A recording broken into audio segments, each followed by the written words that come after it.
तो चलिए दोस्तों, हमारा एक क्वेश्चन और है, हम रीड कर लेते हैं क्वेश्चन के लिए। क्वेश्चन नंबर 8 है, चैप्टर नंबर 9 से, एनसीईआरटी से। A statue 1.6 metre tall stand on the top of a pedestal. Pedestal एक कुछ चेयर टाइप, कुर्सी टाइप, पेडिस्टल पर स्टैचू रखा हुआ है। ठीक है, कोई ऐसा सपोर्ट है, सपोर्ट पर रखा हुआ है। From a point on the ground, the angle of elevation of the top of the statue is 60 degree. 60 degree. And from the same point, the angle of elevation of the top of the pedestal is 45 degree. Find the height of the pedestal. हम ये एक similar question कर चुके हैं। देखिए, पहले diagrams का बना लेते हैं। मेरे पास में लाइन सीधी खींचूंगा, चलो काम करना चाहिए।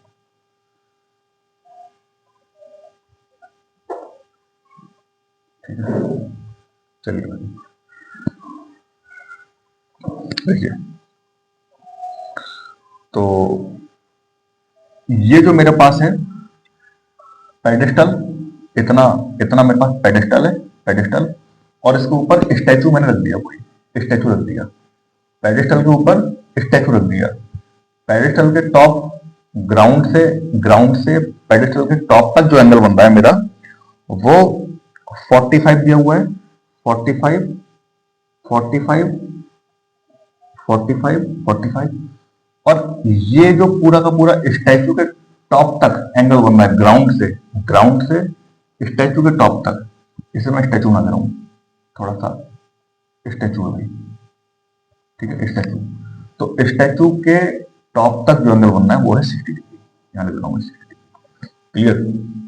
मैं इसको नाम दे रहा हूं ए बी सी डी, और कुछ इन्होंने दिया है, इन्होंने 45 हो गया, 60 डिग्री हो गया, 1.6 metre tall a statue. Statue मेरा है 1.6 मीटर टॉल स्टैचू, मैं लिख रहा हूं 1.6 मीटर टॉल ये स्टैचू, स्टैचू हाइट है। मुझे फाइंड करना, find the height of the pedestal. Pedestal की मुझे हाइट फाइंड करनी है, इसका मीन मुझे इस पेडिस्टल की हाइट फाइंड करनी है। क्लियर? देखिएगा, तो सबसे पहले मैं बात कर ले रहा हूं in right angle triangle A B C A में। देखिए 1045 equal to perpendicular upon base, perpendicular मेरे पास BC, बेस की वैल्यू AB,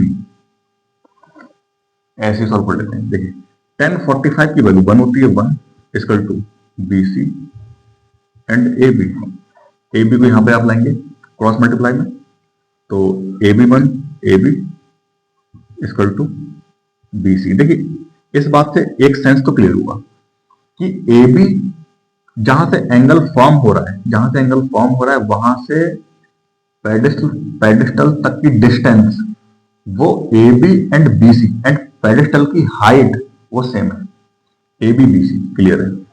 अब मैं 1060 की बात कर ले रहा हूं। 1060 के लिए in right angle triangle A B D A, तो ये पूरा 60 बन रहा है भाई। तो 1060 इक्वल टू 10 के लिए जो परपेंडिकुलर एंड बेस का रिलेशन, perpendicular BD upon base A B, यहां से लिखिए, अब समझ आएगा। 1060 की वैल्यू होती है बेटा √3, और इस BD को देखिए मैं क्या लिखूं, BD को अगर मैं लिखूंगा BC प्लस CD लिख सकता हूं, AB को AB। आप देखेंगे DC मुझे दिया हुआ है, CD मुझे दिया हुआ है 1.6 metre height of the statue which is given. तो ये BC, एक चीज देखिए आप, BC को चलिए मैंने BC लिख लिया, प्लस CD की वैल्यू मेरे पास 1.6 मीटर डिवाइड बाई AB, और ये √3। अब देखिए आप यहां पर मैं इस ए बी का मल्टीप्लाई कर रहा हूं √3 में, तो ये आ जाएगा ए बी √3 मल्टीप्लाई कर दी, √3 ए भी लिख दो। अब वही है कि √3 ए भी लिख दीजिए, ऐसे लिख दीजिए, ठीक है, मल्टीप्लाई कर रहा है। चलिए equal to BC plus 1.6 BC plus 1.6 BC plus 1.6, ठीक है। मैं काम कर रहा हूं BC की जो वैल्यू यहां पर लिख दीजिए फ्रॉम इक्वेशन नंबर 1, तो मैं BC की वैल्यू ए बी रख दे रहा हूं, BC की जगह में ए बी रख दे रहा हूं, ये मैं रख दिया ए बी। अब आप देखिए ए बी को मैं लेफ्ट में लेके आ रहा हूं, √3 A B minus A B equal to 1.6, A B मैंने कॉमन ले लिया, A B common √3 minus 1 equal to 1.6। तो जब आप ए बी को सॉल्व करेंगे, ए बी निकालेंगे, A B equal to 1.6 divide by, देखिए ए बी के मल्टीप्लाई में है √3 माइनस 1, तो √3 माइनस 1 डिवाइड में आएगा √3 माइनस 1, क्लियर। अब ये एक मेरे पास में, मुझे इसको क्या करना पड़ेगा, √3 माइनस 1 दिया है, क्लास 9th में एक चैप्टर है, तो वहां पर हम इसको रेशनलाइज कर देते हैं, रेशनलाइज द डिनोमिनेटर। तो इसके लिए यहां सॉल्व कर दे रहा हूं मैं, ऊपर थोड़ा सा इधर, इसको यहां सॉल्व कर दे रहा हूं, देखिए तो ये आपको हो जाएगा A B equal to 1.6 √3 minus 1 multiply √3 plus 1 और ये √3 minus 1, clear. 1.6 multiply √3 minus 1 divide by A minus B, A minus B, यहाँ प्लस आएगा भाई, A minus B A plus B, A square minus B square, A square minus B square लिख दे रहा हूं equal to A plus B and A minus B, ठीक है, identity use कर रहे हैं हम, तो यहाँ पर A minus B A plus B, A square minus B square, A square mean √3 का square minus B square mean 1 का स्क्वायर, 1.6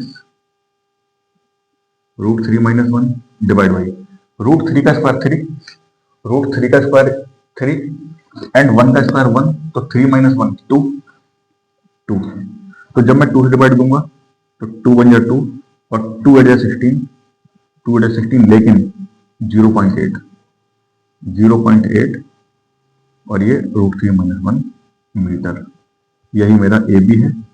ए बी का मीन द हाइट ऑफ